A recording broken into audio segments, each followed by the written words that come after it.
안녕하세요, 구독자 여러분. 구독과 좋아요는 채널 운영에 큰 힘이 됩니다. 안녕하세요. 경기도 양평에서 작은 카페 하나 운영하며 살고 있는 올해로 딱 60살 된 여성입니다. 얼마 전 가족들과 환갑 기념 저녁 식사를 했어요.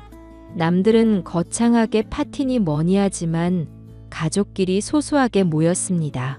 자식들 덕분에 한껏 꾸미고 서울 야경 보면서 저녁 식사를 했는데 그래도 나름 잘 살아왔다 생각되더라고요. 물론 지금까지 잘만 살아왔다면 거짓말이겠죠. 기나긴 세월 속에 힘들고 지쳤던 일도 수두룩했고 정말 기쁘고 행복했던 일도 많았어요. 20살 꽃다운 나이에 4대 독자였던 남편에게 시집 갔고 모진 시집살이를 견뎌냈습니다. 아마 제 인생은 그때부터 좀 복잡해지지 않았나 싶어요. 종갓집이라고는 하는데 지금 생각해보면 그 옛날 집안 자랑의 아들 자부심 부리는 보통 분들이었던 것 같습니다. 아무튼 탈도 많고 여러모로 지난 세월 힘들었는데 이렇게 웃으며 이야기할 날이 오다니 감회가 새롭네요. 그만큼 저도 나이가 들었고 생각이 많아졌다는 뜻이겠죠?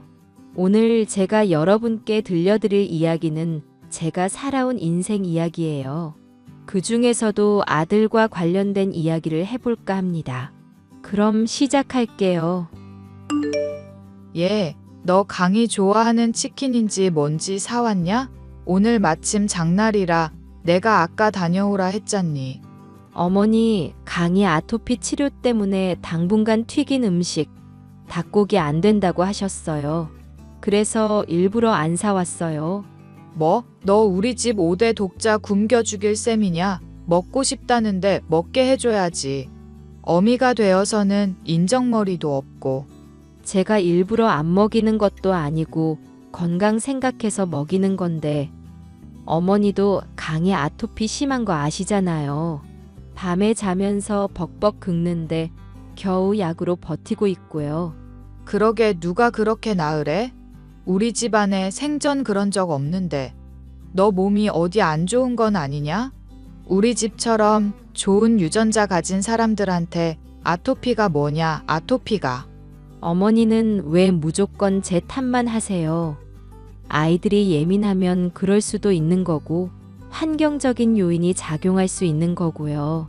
어머님 복숭아 알레르기 있는 거랑 똑같은 거예요. 너 지금 나 가르치냐? 내가 너보다 인생을 2배는 더 살았다. 이게 나이 어리다고 오냐오냐 해줬더니 눈에 뵈는 게 없나 보지? 이래서 가정교육이 중요하다 했거늘. 쯧쯧. 제가 살림도 서툴고 육아도 서툴고 어머님이 저 마음에 안 드시는 것도 잘 알아요. 그래도 이 나이에 시집 와서 배우려고 노력하는 건 안 보이시나 봐요. 어머님이 하도 아들 거리셔서 결혼하자마자 노력해서 강이 가졌고 애 낳은 지 반년도 안 됐는데 둘째 가지라고 하셨죠. 그런데 윤이 태어나자마자 고생했다는 말 대신에 뭐라 하셨어요? 그깟 계집 낳아서 뭐 하냐고 하셨죠? 생각을 해봐라. 대를 이어야 하는 우리 집에선 아들이 중요하다. 그깟 계집 나중에 시집 보낼 때 돈이나 들지. 식량이나 축내지 않으면 다행이다. 어머니, 아들이든 딸이든 다 같은 자식이에요. 저 솔직히 어머니 마인드 이해 안 돼요. 아버님도 그렇고 그이도 뭐라고 안 하는데 왜 어머님만 유독 날이 서서 그러시냐고요. 뭐라고? 니년이 드디어 실성을 한 게로구나. 이래서 집안에 여자가 잘 들어와야 한다는데. 허이고 어쩌다 우리 집안에 이딴 게 들어와서는 쯧쯧. 위에서도 언급했다시피 제 나이 20살 때 남편을 만나 짧게 연애 후 결혼까지 했습니다. 그 옛날 동네 어른들의 중매로 만난 사이지만 서로 누가 먼저랄 거 없이 첫눈에 반했고 깊은 사랑을 했어요. 솔직히 제가 결혼을 일찍 한 이유는 돈 때문이었습니다. 사업을 하시던 아버지가 사정이 좋지 않았거든요. 제가 좋아서 한 결혼이라 팔려온 건 아니지만 제가 시집 와서 첫 아들을 낳으면 아버지의 빚을 갚아주겠다는 약속이 있었어요. 아무쪼록 일찍 시집와 아무것도 몰랐던 저는 시어머니의 성화에 못 이겨 바로 임신과 출산을 경험해야만 했어요. 고된 시집살이는 당연했고요.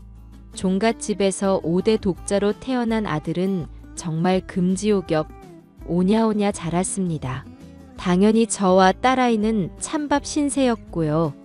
그나마 남편을 위안 삼아 살았는데 저에게 큰 불행이 닥쳐오고 맙니다.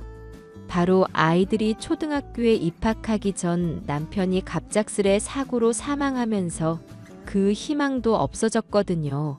남편이 물려준 재산이 1억 정도 됐는데 시어머니는 꼴도 보기 싫다며 돈 갖고 꺼지라고 폭언하셨고 아이들과 함께 저를 내쫓으셨어요.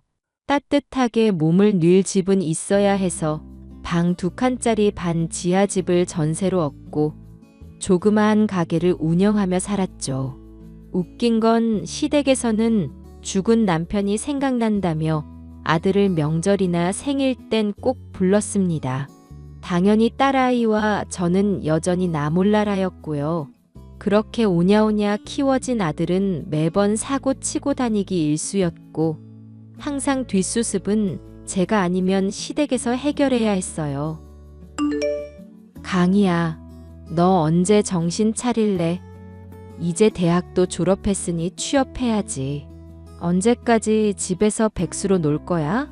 엄마, 대학 나왔으면 됐잖아. 그럼 나도 이제 좀 쉬어도 되는 거 아니야? 그렇게 원해서 대학까지 갔으면 이젠 좀 쉬게 해줘. 그렇게 놀기만 하면서 맨날 사고 싶은 건 어떻게 해결하니? 이 엄마한테 계속 용돈 받았을 거야? 엄마도 윤희 뒷바라지도 해야 하고 너희들 나중에 결혼 자금도 만들어야 하고. 아, 그놈의 돈. 내가 필요하면 알아서 벌어서 쓰면 되잖아. 거참 말 되게 많네. 오빠, 엄마한테 말이 너무 심한 거 아니야? 야, 너는 아무것도 모르면 가만히 좀 있어. 그깟 의대 좀 다닌다고 뭐라도 된 모양인데 큰 코 다치기 전에 얌전히 있어라. 엄마랑 아버지한테 부끄럽지도 않냐? 엄마가 얼마나 고생하는지 알면 이러면 안 되는 거잖아. 오빠 입고 먹고 자고 하는 거 다 엄마가 노력해서 얻는 결과물이야. 오빠 맨날 사고 치고 돌아다닐 때 엄마가 뒷수습 다 하고. 너 그만 안 할래? 그깟 전액 장학 그 받으면서 대학 다닌다고 유세하는 거야. 네가 머리가 좋으면 뭐해? 결국 넌 여자라서 어디 쓸모도 없잖아. 그만하지 못해. 내가 너희 싸우는 거 보려고 사는 줄 알아? 그리고 강해, 너 동생한테 그렇게 말하는 거 아니다. 너 나중에 결혼해서 딸 낳아도 이럴 거니? 맞는 말 하는 건데 뭐. 아무튼 돈 필요하면 내가 알아서 쓸 테니까 엄마는 신경 쓰지 마. 남자가 태어나서 하고 싶은 거 하면서 살아야지. 엄마가 그렇게 자꾸 참견하면 하던 일도 안 돼. 알았어? 난 나중에 절대 오빠처럼 안 살 거야. 그렇게 자식 차별하고 생각 없이 안 살 거라고. 어차피 후회는 오빠가 하는 거니까. 어휴, 말을 꺼낸 내가 잘못했다. 아무튼 강희, 너 앞으로 용돈 지원 없어. 네 정도 나이면 스스로 벌어서 해결해. 그 돈으로 무얼 하든 상관하지 않을 테니까. 성인이 된 아들은 대학도 겨우 졸업했고 이렇다 할 직장에 취직할 생각이 없었습니다.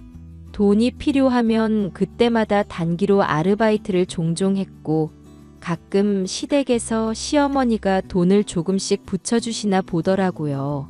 딸아이는 그동안 당한 거 서름 갚겠다고 스스로 공부해서 의대에 진학했습니다. 정말 기특한 것이 학원도 안 다니고 스스로 공부해서 전액 장학금 받고 대학 간 거거든요. 얼마나 예쁜지 모릅니다. 저는 그동안 작은 기사식당 운영하면서 부지런히 돈을 모았고 투자 목적으로 사둔 빌라가 재개발되면서 여유 자금이 생겼어요. 재벌까지는 아니지만 노후 준비 겸 경기도 양평에 전원주택과 땅을 매입했고 아이들 앞으로 조금씩 물려줄 정도로 말이죠.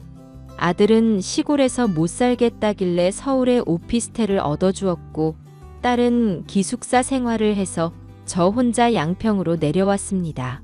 그런데 얼마 지나지 않아 웬일인지 아들 녀석이 취직하겠다고 하더라고요. 조금이라도 정신을 차리려나 싶어 응원해 주었고 저는 양평으로 내려와 작은 카페를 개업했습니다. 커피값을 비싸게 받지도 않고 취미로 제과제빵도 하며 소소하게 운영하게 되었죠. 그렇게 2년 정도 시간이 지나고 딸은 전문의 시험에 한 번에 합격해 대학병원에서 근무를 시작했습니다. 아들도 직장 생활에 적응해 가며 잘 다니고 있는데 갑자기 결혼하겠다며 며느리를 데려오더라고요. 어머니, 안녕하세요. 전 이하나라고 합니다. 강희 씨한테 말씀 많이 들었어요. 어서 와요. 먼 길 오느라 피곤했을 텐데. 일단 식사부터 해요. 감사합니다. 우와, 이걸 다 직접 준비하신 거예요? 정말 감동인데요? 엄마, 우리 하나 예쁘지? 같은 회사에서 알게 됐는데 어쩌다 보니 만나게 됐어. 우리도 1년 좀 넘게 만나니까 딱 결혼해야겠다 싶더라고. 네가 드디어 정신을 차리나 보다. 이렇게 예쁜 며느리도 다 데려오고. 그나저나 윤희는 안 온 거야? 오늘 내가 새언니 될 사람 소개해준다고 했는데. 아, 이 녀석 또 골 때리게 하네. 아주 기본적인 예의를 밥 말아 드셨어. 워낙 환자가 많으니 별 수 있니? 수술도 해야 하고 응급 상황이 많다는데 이해해야지. 꼭 오늘이 아니더라도 너희들이 서울에 살면서 보고 싶으면 연락해서 만나면 되는 일이다. 그나저나 세아가 우리 딸이 일부러 안 온 건 아니니 이해해 주렴. 그럼요. 저 이해합니다. 그렇게 속 좁은 여자 아니라고요. 그나저나 의사면 돈 좀 벌겠네요. 어머니는 어쩜 이렇게 자식 농사를 잘 지으셨대요? 허허, 아무튼 식사부터 하자꾸나. 나는 너희가 좋다고 하니 반대할 생각은 없다. 어떤 식으로 결혼 준비해 나갈 건지 그것만 말해라. 뭐 남들처럼 비슷한 예식장 잡고 집도 얻고 해야지. 그래, 새로운 가정을 꾸린다는 건 쉬운 일이 아니다. 너도 큰 결심한 모양이니 잘 지켜보마. 너희들 이번 명절엔 어떻게 할 거니? 꼭 오라는 건 아닌데 혹시 올 거면 일정 좀 조율하게. 일정 조율할 거 없어요. 저희 이번에 바빠서 못 갈 것 같아요. 아니면 연휴 끝나고 가거나. 지난 설에도 와서 밥만 먹고 홀연히 사라졌잖니. 결혼 전엔 서로 연락도 잘하더니 요즘엔 연락도 뜸해진 게 무슨 일 있는 건 아닌가 싶어. 무슨 일 있는 건 아니지? 무슨 일이 일어나길 바라는 거야? 우리가 일을 하다 보면 바빠지기도 하고 그런 거지 뭐. 이왕 연락한 거 나 뭐 하나만 부탁할게. 뭔데 그러니 말해봐라. 어머니, 제가 말씀드릴게요. 사실 저희 곱창집 개업할 거예요. 요즘 곱창 막창 유행인 거 아시죠? 잘 알지. 근데 너희가 음식 장사를 해보겠다고? 다시 한번 진지하게 생각해봐라. 아, 엄마도 카페 하는데 무슨 상관이야? 우리가 이까짓 거 못할 리 없잖아. 이건 절대 망할 수 없는 구조라고. 맞아요. 어머니, 요즘 회사 시스템이 잘 되어 있어서 매장 관리만 하면 유지도 잘 되고 좋을 거예요. 나는 솔직히 잘 모르겠다. 그동안 너희들이 가져간 돈이 제 법 되잖니? 지금 그래서 아무것도 지원 못 해주겠다 이거야. 내가 나중에 잘 되면 엄마한테 갚으면 되잖아. 나 곱창집 개업할 건데 이왕이면 여윳돈까지 얹어줘요. 너희들 너무 뻔뻔한 거 아니니? 아무리 그래도 그렇지.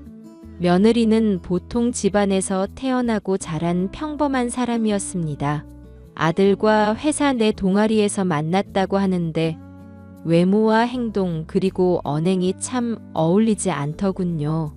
무언가 억지로 말하고 애써 표정 짓는 느낌이 들었달까요. 첫 인상은 예쁘다기보다는 찜찜하다가 맞는 표현일 것 같네요. 그래도 둘이 좋다고 하니 뭐 별 수 있나요? 서울에 소형 아파트 한 채 마련해주고 여유자금 쥐어주며 결혼시켰습니다. 그러다 아들이 돌연 사업을 해보겠다며 다니던 회사를 그만둬 버렸습니다. 요식업 쪽으로 사업을 해보겠다며 호기롭게 곱창집을 차리겠다고 하더군요. 물론 모아둔 돈이 없었던 데다 여유자금이 없던 아들은 있는 대출 없는 대출 싹 다 모아 사업자금을 마련했습니다. 하지만 뭐든지 과하면 탈이 난다 했던가요. 결국 제대로 된 시작도 못 해보고 망하고 말았습니다. 아파트를 팔아 주식에 손도 대면서 상황은 나아지질 않았고 아들 내외는 저에게 손을 벌리기 시작했죠.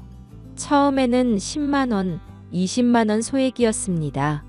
배보다 배꼽이 더 크다고 온갖 이유를 대며 금액도 점점 커지더군요. 배 아파 낳은 자식이라 무시 못하고 돈을 보태주는데 너무나도 당연하게 생각하는 모습에 어이가 없었습니다. 그래도 남편 죽기 전에 어떻게든 아이들 끝까지 잘 살게 하겠다고 약속을 했던 터라 미워도 도와주기로 했어요. 그런데 도와주고 형편이 조금씩 나아지나 싶었는데 그건 제 착각이었죠. 돈이 필요할 땐 온갖 아양을 떨어댔지만 돈을 주고 나면 언제 그랬냐는 듯이 태도가 달라졌거든요.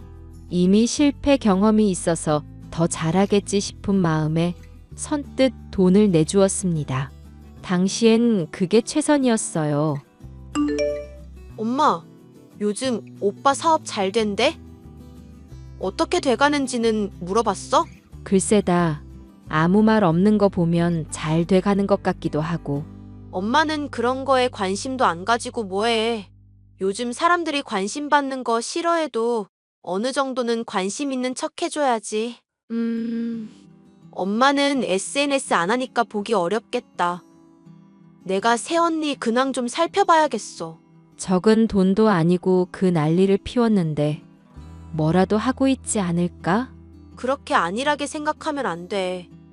잠시만, 나 얼마 전에 새언니 팔로우 했거든? 아, 엄마, 이것 좀 봐봐. 좀 이상하다.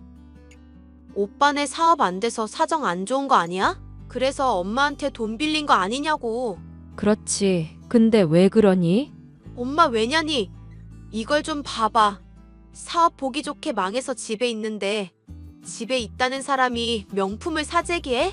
그리고 무슨 여행을 이렇게나 자주 가? 어디 봐봐. 어머머, 이게 다 뭐니? 근데 사업하다 뭐 돈이 생길 수 있는 거고 우리가 뭐라 할 문제는 아니지만 저럴 시기도 지났다는 거. 엄마 성격이 너무 좋아. 아휴, 오빠는 언제쯤 정신을 차릴까? 난 그게 의문이야. 때 되면 알아서 차리겠지. 오빠랑 새 언니한테 내색하지 마라. 그래도 입에 설탕 발린 소리도 할 줄 아는데 이쯤에서 그만하고 제대로나 좀 살지. 엄마도 걱정이 이만저만 아니다. 솔직히 오빠 성과 낸 것도 없고 난 좀 답답해. 엄마가 강하게 나가야 해. 이거 봐봐. 대놓고 명품 자랑하고 내가 알기론 오빠랑 언니 일 안 하는데 명품은 연예인 아닌 이상 협찬이 잘 안 되거든? 정말이냐? 어휴, 속 터져. 아무래도 안 되겠다. 내가 뭐라고 한마디라도 해야지. 저는 아들 내외를 불러 현재 재정 상태에 대해 듣고 크게 꾸짖었습니다. 그랬더니 정말 반성이라도 하는지 아무 말도 못하고 고개를 푹 숙이고 있더라고요. 잘못된 건 바로 잡아야 하는 게 부모지만 막상 자식 그리고 며느리까지 기죽어 있는 모습을 하니 마음이 편치 않았습니다. 한두 살 먹은 어린애도 아니고 다 큰 성인들이니 자기들이 알아서 하겠지 싶어 그러려니 했어요. 하지만 조금 달라진 점이 있다면 저는 더 이상 지원하지 않았다는 겁니다. 돈이 당장 급하니 아르바이트도 하고 식당에서 일도 하고 나름대로 열심히 살기 시작하더군요. 하지만 얼마 가지 않아 그 행동들은 진심이 담긴 행동이 아니었단 걸 알게 되었습니다. 오랜만에 가족들이 모두 모여 식사하기로 하고 서울로 올라가는데 제가 그만 교통사고를 당한 겁니다. 빗길 속에서 일어난 사고라 제법 상태가 심각했고 저는 다리에 철심을 받는 수술도 했어서 몇 개월 동안 요양을 해야 했어요. 몸도 힘들고 정신적 충격이 컸는데 웬일인지 아들 부부가 간호하겠다고 나서는 겁니다. 딸도 워낙 바쁘고 딸아이가 있는 병원에 입원할까도 생각했지만 부담 주는 것 같아 그만두기로 했고요. 제 입장에서는 간병인도 불편하고 자식이 도와주면 좀 낫겠다 싶어 승낙했습니다. 엄마, 몸은 괜찮아? 내가 좀 살펴드려야 하는데. 나도 일이 바빠서 엄마만 돌볼 수 있는 상황이 아니야. 이해해. 그래서 나도 그냥 집으로 온 거잖니. 간병인을 부를지 했는데 오빠가 당분간 와 있기로 했다. 뭐? 오빠가? 엄마 간호를 해준댔다고? 그래, 그 녀석도 힘든 거 알아서 철 좀 들었나 보지. 아, 난 좀 찝찝한데? 엄마, 그냥 병원으로 올라오지 그래? 어떻게 그러냐. 당장 내일 내려온다는데. 그래도 엄마는 안 불안해? 그것들이 지금까지 해온 행실 보면 믿업지 않아서 말이야. 아무리 그래도 네 오빠다. 설마 나한테 무슨 짓이야 하겠니? 엄마, 오빠라서가 아니라 요즘 세상이 워낙 흉흉해서 아무나 믿지 말라잖아. 심지어 가장 가까운 사람도 믿으면 안 된다는데 하물며 지금 상황 봐봐. 누가 봐도 뭔가 바라고 들어가는 거잖아. 안 그래? 그런가. 그럼 어떻게 해야 하니? 당장 말을 바꿀 수도 없고 간병인을 새로 고용하자면 또 이리저리 알아봐야 하고. 엄마, 그럼 내가 홈캠 달아줄게. 엄마랑 나 말고는 아무도 몰라야 해. CCTV 같은 거라 생각하면 돼. 내가 실시간으로 볼 수 있게 해둘 테니까 웬만하면 오빠네랑 같이 있을 땐 카메라 잘 보이는 데 있어. 알겠지? 나중에 알면 오빠가 기분 나빠하지 않을까? 지금 그런 거 걱정할 상황이 아니야. 내가 느낌이 안 좋아서 그래. 내가 매일 들여다보면 마음이 놓이겠는데 정 아니다 싶으면 내가 모실 테니까 일단 그렇게 하기로 한 거 좀 지켜봐요. 알겠다. 무슨 일 있으면 바로 연락할게. 딸아이는 저와 다른 마음이었는지 불안하다며 집에 홈캠이라는 것을 설치해 주더군요. 물론 아들 부부 모르게요. 근데 사실 저도 좀 찝찝했습니다. 집에서 음식을 해준다며 한참을 주방에 있는데 냄새도 이상하고 청소도 그렇고 모든 집안일이 하나도 마음에 안 들었고 간호를 받는다는 느낌보다는 제가 걷어주는 느낌이었죠. 정말 딸아이 말대로 모든 행동이 미심쩍기 시작했어요. 그러던 어느 날 제가 일찍 잠에 들고 목이 말라 밤에 깼는데 거실에 나가려다 멈칫할 수밖에 없었습니다. 아들 내외가 하는 이야기를 듣고 충격을 받았거든요. 모든 대화를 녹음하고 숨죽여 있었습니다. 아, 간만에 마시는 맥주네. 엄마가 일찍 자서 다행이야. 그나저나 자기야. 어머니는 상태가 많이 심각한 건가? 팔다리에 철심 받고 재활도 하셔야 한데 목숨이 위협당할 정도는 아니지. 사고 땐 좀 달랐겠지만 솔직히 우리 엄마라 이런 말 하기 뭐한데. 나 엄마한테 실망도 많이 하고 스트레스도 많이 받아. 우리 할머니 돌아가시면서 집안 다 거덜나고 나 엄마한테 미운 털 박히면 안 되는데 솔직히 재산도 탐나고. 어머니 재산이 그렇게 많으셔? 우리가 알던 거랑 좀 차이가 있나 보지? 내가 지난번에 무슨 문서를 봤는데 글쎄 강남에 5층짜리 건물도 있더라.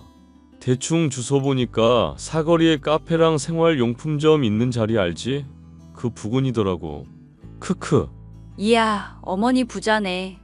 지금 살고 계신 집도 10몇억 할 텐데 땅까지 하면 더 어마어마할 거고. 그러니까 내 말이 그거 다 팔아서 현금으로 만들면 돈다발이 몇 개야? 안 그래도 내가 사망보험 들어놨어. 어머님 돌아가시면 보험금 7억이야. 지금 나 새벽 알바하는 것도 보험료 때문이잖아. 그거 돈 내느라 짜증나 죽겠어. 고사라도 지내야지 안 되겠네. 나 티 안 내느라 정말 힘들다. 나도 솔직히 우리 엄마 빨리 죽었으면 해. 나이든 노인네 더 이상 우리 고생 안 시켰으면 한다. 저는 그 둘의 대화를 듣는 내내 충격을 받았습니다. 너무나 기가 막혀 눈물도 안 나오더라고요. 그렇게 며칠 동안 아무렇지 않게 행동했고 어떻게 풀어나가야 할지 심각한 고민에 빠지게 되었습니다. 그런데 말이죠. 혼자 전전긍긍하는데 아들 내외가 잠잠하다 싶더니 대형 사고를 치고 말았어요. 바로 음주운전을 했고 상대방이 심하게 다친 건 아니지만 시비가 붙어 경찰서에 잡혀갔고 수사 중이라는 겁니다. 보험사나 경찰의 말을 들어도 아들이 100% 잘못한 거라 빼도 박도 못한다고 하더라고요. 저는 분노를 사기며 3천만 원이라는 합의금을 건네주며 상황을 마무리 지었습니다.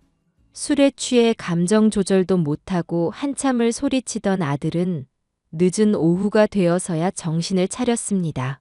하지만 아직 술이 덜 깼는지 저를 보더니 해서는 안 될 말을 짓거리더라고요. 저도 인내심의 한계를 느꼈고 폭발하고 말았습니다. 엄마, 어제 경찰서에서 나 데리고 온 게 엄마야?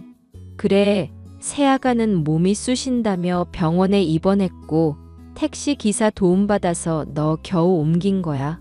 너는 도대체 무슨 술을 그렇게 마신 거야? 이거 합의금, 벌금 안 냈으면 너 감옥 가는 거였어. 가정도 있는 애가 도대체 무슨 생각으로 그래? 아, 잔소리 좀 그만해. 사람이 살다 보면 실수할 수 있는 거지. 가뜩이나 면허 취소 당해서 짜증나는데 엄마까지 나한테 이럴래?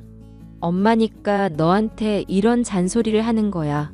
내가 아니면 누가 너한테 이런 말을 해주니? 어려서 사고치고 나이 들어서도 사고치면 평생 그런 거 뒷감당 어떻게 하려고 그래? 엄마가 해주면 되잖아. 엄마 돈 많으니까 대충 입마가 주고 그러면 되지. 돈도 많은 양반이 뭐가 문제야. 그리고 엄마, 이제 돌아가실 때 안 됐어? 노인네가 얼마나 길게 살려고 그래? 너 아직 술 덜 깼니? 아무리 그래도 그렇지 엄마한테 그게 할 소리냐? 너 정말 정신 안 차릴래? 하늘에 있는 네 아버지가 보면 경을 치실 거다. 우리 엄마 또 하늘 타령하시네? 그놈의 똥꼬집은. 하여간 우리 엄마 똥꼬집 못 말린다니까. 이왕 이렇게 된 거 단도직입적으로 말할게요. 엄마 재산 그만 축내고 얼른 죽어요 그냥. 그래야 남은 자식들이 잘 먹고 잘 살지. 크크크. 뭐, 너 지금 말 다 했어? 정말이지. 내가 너 때문에 살 수가 없어.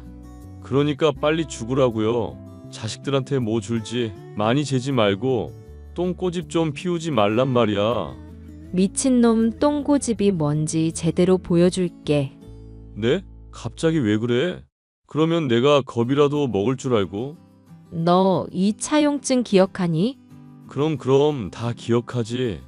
내가 사업한다고 엄마한테 돈 빌려달라고 했잖아. 근데 그거 안 쓰면 안 빌려준다며. 그래서 그냥 예의상 써드린 거지.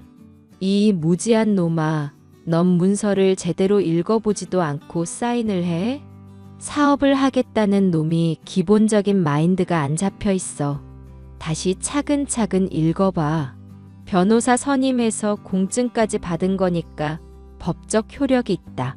법적 효력이라니? 이깟 종이 쪼가리가 뭐? 내가 어젯밤 합의금으로 날린 돈까지 정확히 3억 3천만 원. 그동안 내가 먼저 건넨 것도 있으니까 양심적으로 깔 건 같다. 너 이 돈 좀 갚아야겠다.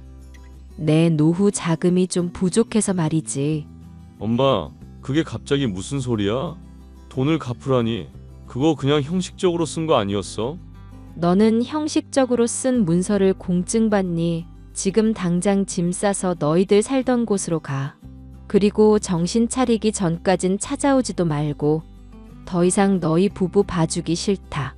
내가 내 손으로 자식 망쳐놨으니 고치기도 해야겠지. 뭐해 지금 당장 짐 싸지 않고 대리 불러줄 테니까 당장 서울로 꺼져.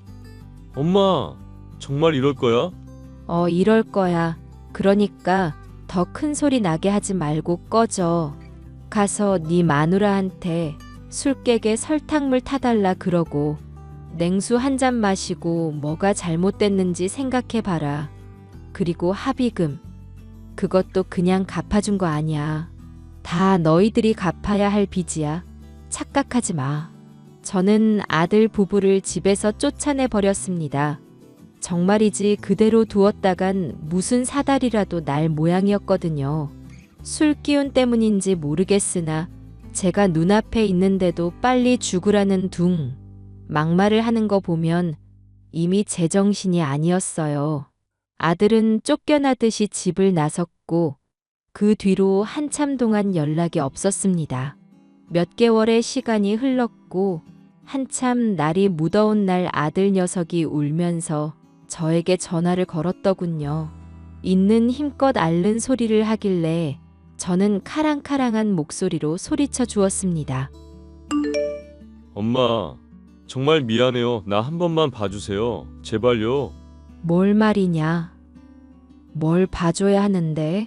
엄마, 나 3교대 공장 들어가서 밤낮 없이 일하고 있어요. 엄마한테 돈도 갚아야 하고 반성 많이 하고 있는데 이제 그만 용서 좀 해주면 안 되나? 말이 되는 소리를 해. 너 집 나간 지 이제 반년이다. 반성은 무슨 반성? 어머니, 저희 반성 많이 했어요. 저희가 정말 죽을 죄를 지었습니다. 그러니 제발 노여움 푸시고 용서해 주세요. 쓸데없는 말할 거면 그만해라. 난 너희들 봐줄 생각이 추호도 없어. 엄마, 정말 너무한 거 아니야. 내가 사업만 잘 됐어도 이러지는 않았어. 막말로 내가 돈 많았어도 엄마가 이럴까? 뭐가 문제니? 개고생해서 벌면 뭐해? 아무리 벌어도 돈이 안 벌리는데 엄마 그 돈 어떻게 다 갚냐고. 맞아요. 어머니 너무 힘들어요. 이제 그만 용서해 주세요. 법원에 정식적으로 소송 걸어서 매달 얼마씩 갚아나가게끔 조치할까? 지금 다달이 10만 원, 100만 원 다 다르던데 너희들 정신 차리려면 아직 멀었다. 내가 내일 법원에 가야겠구나. 아니야 엄마. 죄송해요. 돈 벌기 쉬운 줄 알았니? 돈이 모자라면 폐지라도 주워. 너희가 흥청망청 쓸 땐 좋았지. 캔을 줍던 쓰레기를 줍던 알아서 해. 일자리 구하는 것도 돈을 갚는 것도 너희 몫이야. 그동안 내가 너무 오냐오냐 다 봐줬어. 이젠 너희들이 직접 피부로 느껴봐. 흑흑. 어머니 죄송해요. 저희가 정말 잘못했어요. 그러게 그렇게 잘못했으면 반성하면 될 일이다. 내가 보기엔 아직 멀었어. 돈 갚기 전엔 더 이상 찾아오지도 말고 연락도 하지 마라. 난 너희들이랑 그렇게 지낼 생각 없다.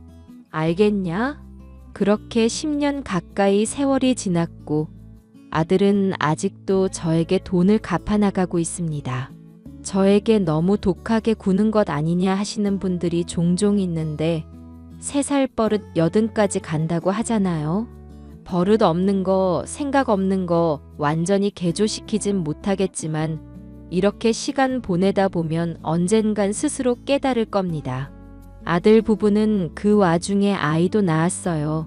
솔직히 손주 녀석 보고 마음이 조금 흔들리긴 했지만 애써 참고 있습니다.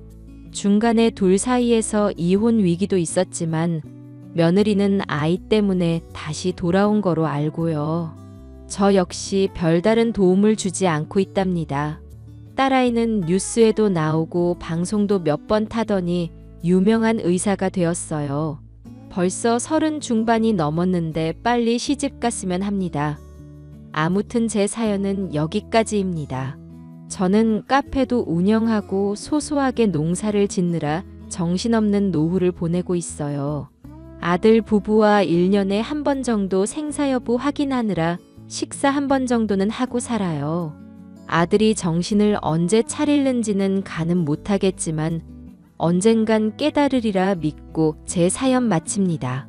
처음부터 강하게 나갔으면 했던 걸 너무 오냐오냐 키웠던 제 탓도 있었지만 말이죠. 저도 반성하고 지난 날을 되돌아보며 생각 좀 해봐야겠습니다. 제 사연 들어주셔서 감사해요. 수진아, 알바 끝났니? 응, 방금 끝났어. 지금 옷 갈아입는 중이야. 그럼 오는 길에 뭐 좀 사다 줘. 뭘 사가면 되는데? 냉장고가 슬슬 다 비어가니까 당분간 먹을 것 좀 적당히 사와. 아, 맞다. 어제 알바비도 들어왔지? 응. 가서 대게 주문해 놓은 것도 계산하고 가져와. 뭐? 대게라니 역 앞에 있는 그거? 맞아. 거기가 참 맛있게 잘하거든. 대체 얼마나 쓰는 거야? 제대로 확인은 못했지만 한 30만 원쯤 했을걸? 30만 원? 엄마, 좀 적당히 해. 뭐를? 식비에 필요 이상으로 돈 들이지 좀 말라고 했잖아. 우리는 그렇게 잘 살지도 않으니까 사치는 부리지 말자고 한 건 엄마잖아. 고작 먹는 걸로 왜 그러니? 네가 5살 때 아빠랑 이혼하고 나서 지금까지 얼마나 고생해왔는데.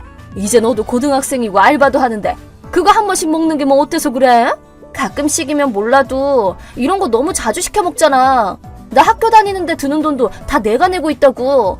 그런 와중에 엄마가 그렇게 몇십만 원짜리 밥 먹으면 나는 어떻게 하라고? 그건 어쩔 수 없잖니. 네 아빠가 양육비를 안 주니까. 돈이 부족하면 알바 시간을 늘리면 그만이야. 아니, 이 이상으로 늘리면 공부는 언제 하라는 거야? 하다못해 전문대라도 가고 싶은데 돈도 못 모아. 뭐? 너 아직도 대학 갈 생각이었니?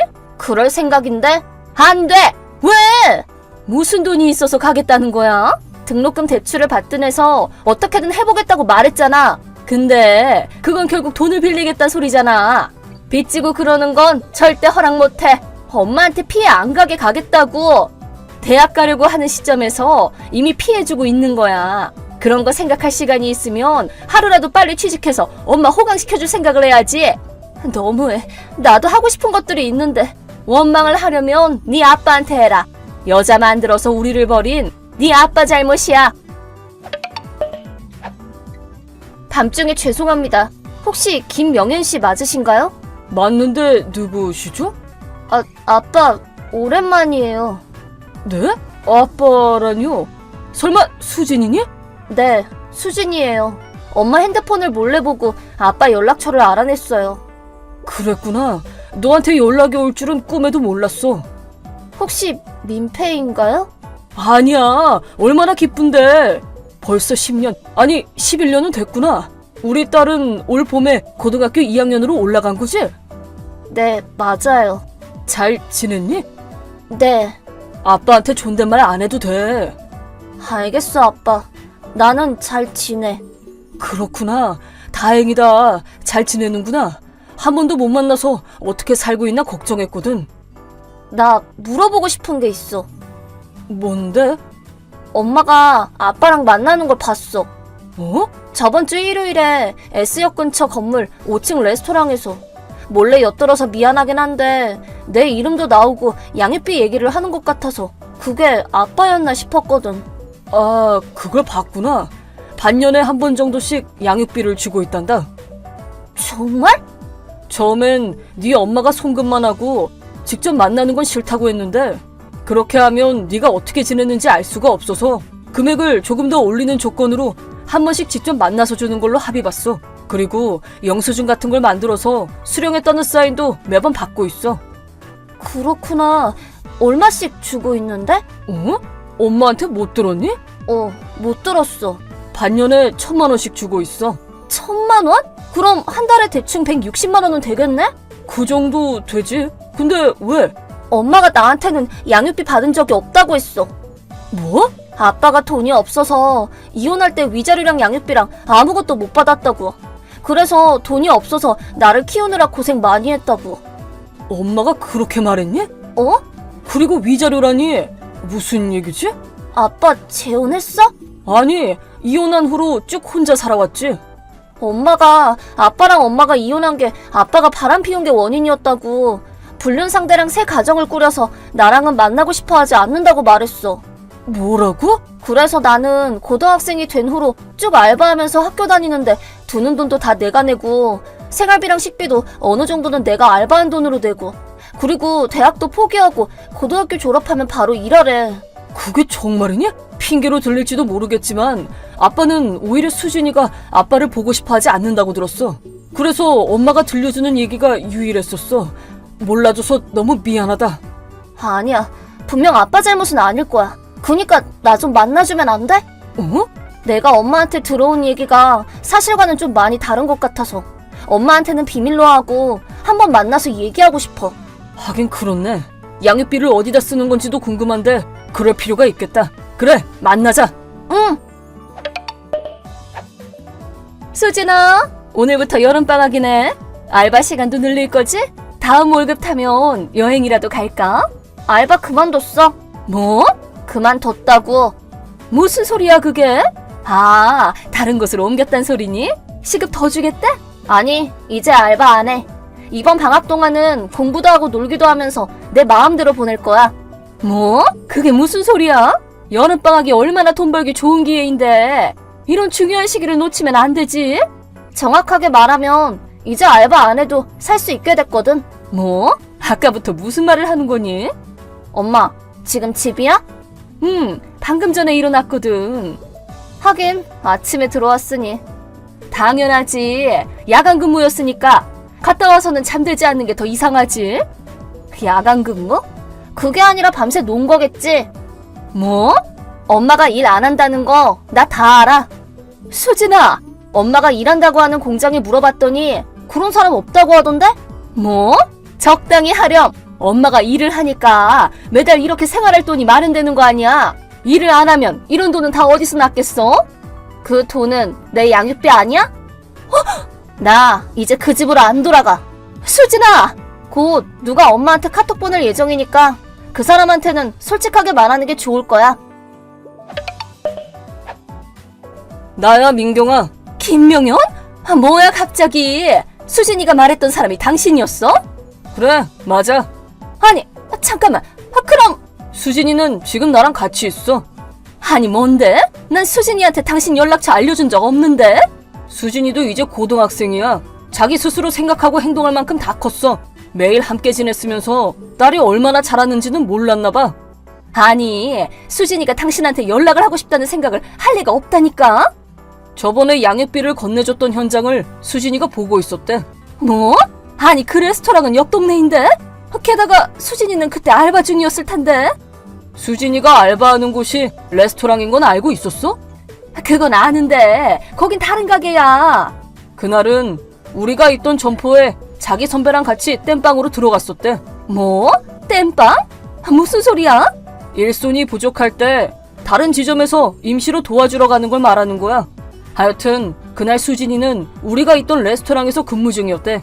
네 뒤에 있는 자리를 치우다가 우연히 양육비를 건네는 순간을 봤나 봐. 그럼 설마... 그래, 맞아. 네가 나한테 양육비를 10년 동안 받아왔다는 건 이제 수진이도 다 알아. 즉, 네 거짓말이 다 들통났다 이 말이야. 진짜로? 그리고 하나 더 있어. 이혼한 원인이 내가 아니라 네가 저지른 불륜이었단 사실. 뭐? 그걸 말했어? 역시 널 믿는 게 아니었는데. 아무리 개차반이어도 자기 딸의 미래는 생각할 줄 아는 사람인 줄 알았는데 뭐? 초중고를 다 사립으로 보내느라 학비가 많이 들어? 수진이한테 물어보니까 싹 다 일반 학교 나왔다고 말하더만. 심지어 고등학교 들어가고 나서는 교복이고 교과서고 뭐고 싹 다 자기가 벌어서 내고 있다더만. 내가 얼마나 후회되는지 알아? 아니, 그래도 싹 다 돌려받을 줄 알아. 뭘? 네가 맘대로 쓴 10년치 양육비. 뭐라고? 변호사 써서 확실하게 다 받아낼 거야. 잠깐만, 그렇게 큰 돈을 어떻게 내? 네 본가에 연락해서 반드시 갚게 하겠다는 약속까지 받아냈어. 뭐? 본가? 이혼했을 때 본가 도움을 받을 수 있어서 양육은 문제없다고 말해놓고 지난 10년 동안 거의 연락도 안 하고 지냈다면서? 그걸 알았다면 내가 좀 더 빨리 움직였을 텐데.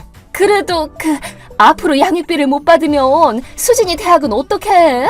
수진이 양육권은 내가 가져갈 거야. 뭐? 수진이가 진학하고 싶다는데 돈이 없다고 반대하면서 고졸 신분으로 일이나 하라고 그랬다며? 이기적인 당신보다는 경제적으로도 여유 있는 내가 수진이를 키우는 게 당연히 낫지 않겠어? 아니, 그럼 나는 무슨 돈으로 살아가라는 거야? 일을 하면 되잖아. 게다가 수진이도 나랑 떨어지기 싫어할걸? 아까 수진이가 너한테 집으로 안 돌아갈 거라고 하지 않았어? 수진이는 이미 의사 표현을 확실하게 했다고. 안 돼! 수진이 돌려줘! 수진이가 딸을 A팀으로 아는 엄마는 필요 없다더라.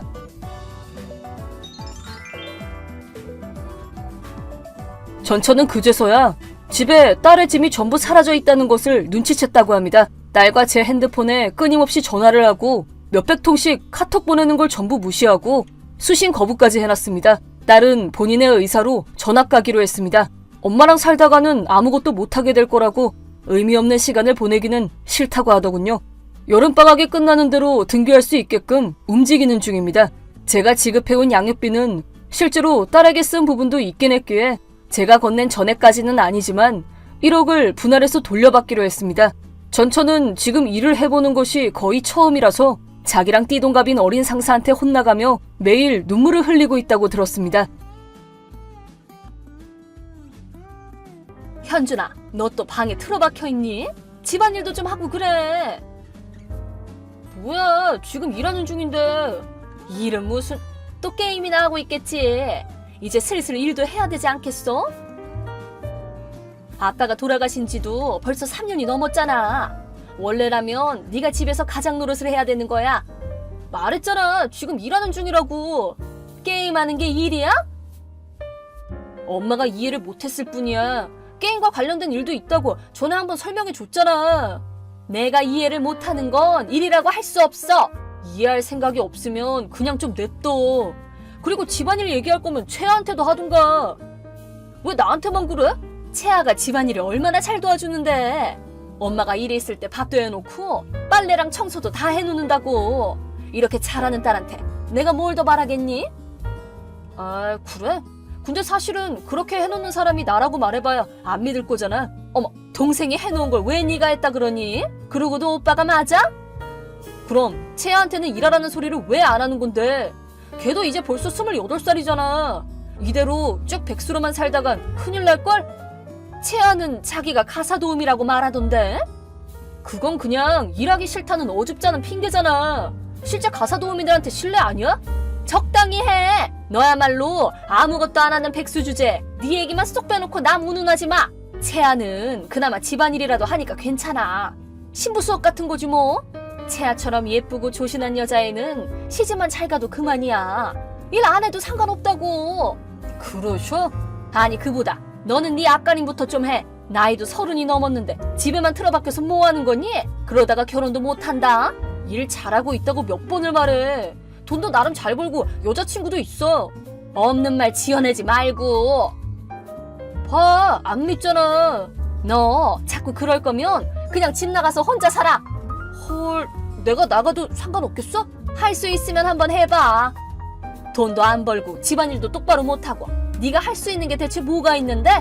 엄마야말로 나중에 후회도 난 모른다. 그래. 너는 네가 잘난 줄 알지? 너야말로 좀 후회도 해보고 그래야 돼. 아빠가 너무 오냐오냐한 게 잘못이긴 했겠지만 이 기회에 한번 겪어봐. 세상이 얼마나 무서운 곳인지 너도 한번 맛을 봐야 알지. 1시간 후. 오빠, 뭔데? 할 말이 있으면 내 방으로 와서 하면 되잖아. 엄마도 그렇고 집에 같이 있으면서 귀찮게 왜 일일이 카톡으로 말하는 거야? 오빠 방에서 썩은 내 날까봐 못 가는 거지. 매일 청소하거든? 적어도 네 방보다는 훨씬 깨끗하겠구만. 아, 됐고. 아까 엄마랑 카톡할 때 쓸데없는 말 안 했지? 쓸데없는 말? 집안일은 내가 하고 있다고 말해달라고 했잖아. 그거 엄마한테 찌르거나 한 거 아니지? 말해봐야 믿지도 않아. 그래? 그럼 됐어. 이제 됐지? 나 일하는 중이야. 또 게임하면서 일한다고 뻥치네. 그따구로 사니까 엄마한테 혼나지. 남 얘기하기 전에 자신부터 좀 돌아봐, 제발. 그게 무슨 말이래? 모르겠으면 생각을 좀 해. 지가 잘난 줄 아나 봐. 아, 맞다. 나 이번 주말에 선보기로 했어. 헐, 진짜로? 남자가 은행 다닌대. 사진 봤는데 엄청 잘생겼더라. 근데 그 사람이 조신한 여자랑 결혼하고 싶대. 완전 나잖아 그거. 집안일은 다 나한테 떠넘기기만 하고 하다못해 청소 한번 해본 적이 없으면서 무슨? 그거야 항상 그랬던 오빠가 하면 그만이잖아. 뭐래? 결혼하게 되면 여기 근처에 신혼집 차릴 거니까 남편 일 나가면 오빠가 와서 집안일 좀 해줘. 너 지금 뭐라는 거냐? 어차피 오빠는 결혼 못할 텐데 그냥 동생이나 도와주면서 살라고. 나 여자친구 있다고 몇 번을 말하냐. 뭐야? 아직도 망상에 빠져 있는 거야? 망상이 아니라 현실이야. 거짓말하는 게 뻔히 보이는데 내가 믿어줄 것 같아? 진짜 망상하는 것만큼은 따라올 사람이 없겠다. 그래. 여튼 그런 줄 알아. 그렇게 세상 일이 네가 생각하는 대로 돌아갈 것 같냐? 당연하지. 앞으로도 집안일 잘 부탁해. 3달 후. 현준아, 이거 보면 연락 좀 줘. 뭔데? 너 지금 어디 사니? 왜? 엄마한테 주소 정도는 알려줘야지. 알려줘봐야 무슨 의미가 있다고. 저기 현준아. 뭔데? 혹시 엄마 계좌에 매달 80만 원씩 보냈었니? 그걸 이제 알았어? 실은 통장 정리를 전혀 안 하고 있었거든. 입출금 내역을 확인을 안 하다 보니까 전혀 모르고 있었지. 아, 그래? 하긴 ATM으로 뽑아봐야 잔고 정도밖에 안 나오긴 하겠네. 네가 집을 나간 후로 생활비가 너무 빨리 줄어드는 것 같아서 이상하다 싶어서 통장 정리를 해본 거야. 그러다 내가 입금했었다는 사실을 처음으로 알았다는 건가 보네. 근데 지금까지 몰랐다는 게 참 웃긴다. 채아가 하도 집안일을 야무지게 잘하니까 알아서 잘 조절해주고 있는 줄 알았거든. 언제부터 돈을 보내주고 있었던 거야? 한 5년은 더 됐을걸? 그렇게 오래됐니? 그보다 더 전에는 나도 직장이 없었으니까 좀 더 적게 보내긴 했지만 그때는 시나리오 작가가 되고 싶어서 공부하고 있었거든. 시나리오? 그래서 지금은 게임 시나리오 작가로 일하고 있어. 그럼 게임에 관련된 일을 한다는 것이 사실이었나 보네? 그렇다니까. 근데 예전부터 계속 말했었잖아. 엄마나 채아나 무슨 망상병 환자 취급하면서 무시하긴 했지만 이래봬도 시나리오로 먹고 살 수 있을 정도로는 벌고 있다고. 그랬구나. 그리고 전에 채아 선봤었잖니. 조신하고 가정적인 부분을 어필해서 그 남자랑 사귀기 시작했는데 할 줄 아는 집안일이 하나도 없어서 차였나 보지? 그래 맞아. 그래서 채아가 다 털어놓더라. 집안일도 원래 네가 다 해왔던 거라고. 내가 말했지. 현준아, 집으로 다시 오지 않을래? 왜? 집 꼬라지가 장난이 아니야. 아, 그래? 하긴 엄마도 원래 집안일은 하나도 안 하면서 아빠한테 다 떠넘기기만 했잖아. 현준아, 아빠가 돌아가시고 나서는 쭉 내가 집안일을 해왔다는 것도 모르고 채아가 하는 거짓말만 믿을 정도였으니 말 다 했지 뭐. 그래도 엄마가 일 마치고 돌아오면 항상 채아가 주방에서 저녁 준비하고 있었는데 내가 만든 요리를 채아가 그냥 데워서 접시 위에 담았을 뿐이야. 그럼 아침은 토스트기에 빵 굽고 우유 따르는 것 정도는 채아도 당연히 하지. 계란 후라이랑 샐러드는 내가 전날에 미리 만들어둔 거고 그냥 채아는 일하기 싫어서 어떻게든 집안일이라도 잘하고 있는 척을 했던 것뿐이야. 그랬던 거구나.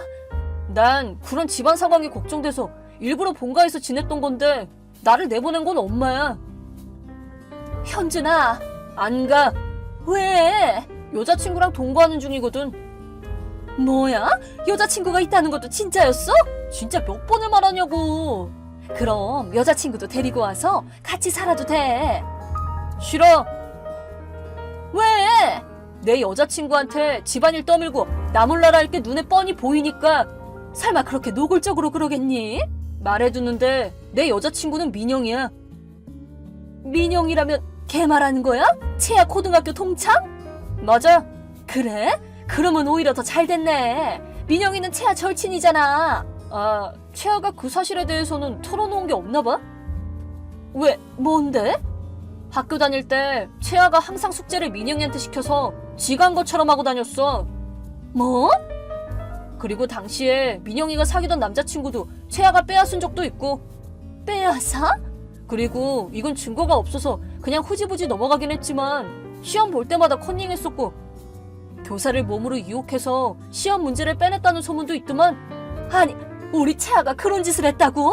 소문이긴 하지만 그래도 그런 소문이 돌 정도로 채아는 평소 행실에 문제가 있는 애였다는 건 확실하게 말할 수 있겠지.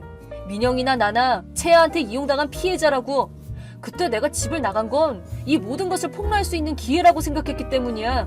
이게 다 뭐야? 하여간 내가 집에 돌아갈 일은 없으니까 그렇게 알아. 현진아, 엄마나 채아나 자기 할 말만 하고 내 말은 하나도 들으려고 하지도 않고 믿어주지도 않고 다들 자기 생각만 하면서 사는 주제에 내가 매달 돈을 보냈다는 사실조차 몰랐잖아. 현준아, 그건 나를 이해해주는 건 아빠뿐이었어. 아빠가 돌아가신 지도 벌써 3년이 지났어. 이쯤 하면 됐잖아. 나도 이제 자유롭게 살고 싶어. 현준아, 그럼 하다못해 지금 살고 있는 주소만이라도 알려줘. 싫어. 그럼 매달 80만 원씩 보내던 것만이라도 계속 줘. 지금 살고 있는 집 월세 내야 돼서 안 돼. 그리고 엄마도 일을 하고 있으니까 내가 보태지 않아도 큰 문제 없지 않아? 실은 엄마 일 그만뒀어. 응? 그만뒀다고? 그래서 부장님 와이프한테 위자료를 청구당했거든. 뭐 위자료라니 설마 외도했어? 아, 그게 와, 우리 집안 여자들은 왜 하나같이 이 모양이야? 안 되겠다. 그냥 아예 연을 끊고 살던가 해야지. 아니, 현준아! 아, 맞다. 아빠 영정사진 내가 가져왔다. 영정사진을? 역시 몰랐나 보네. 집을 나온 지 3달이 지났는데 아무 말이 없다 싶었더니만. 그렇게 오랜 세월 함께한 남편 영정사진이 사라졌다는 것도 모르고 사네. 아니, 그래, 영 끊는 게 맞는 것 같다. 그럼 안녕.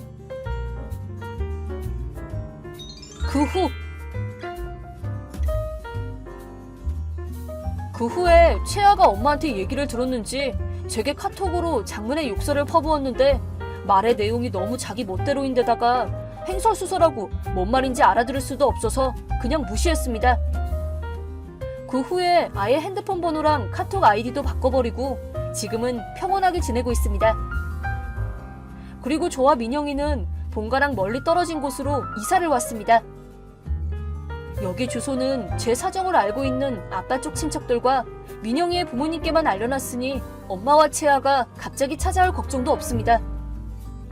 제 친구에게 들은 말로는 후에 본가는 경매에 넘어갔고 엄마랑 채아는 근처 월세방에서 살고 있다고 하는데요. 후줄근한 옷을 입고 예전에 살던 본가 앞을 지나가는 둘의 모습이 이웃 사람들의 눈에 한 번씩 목격된다고 합니다.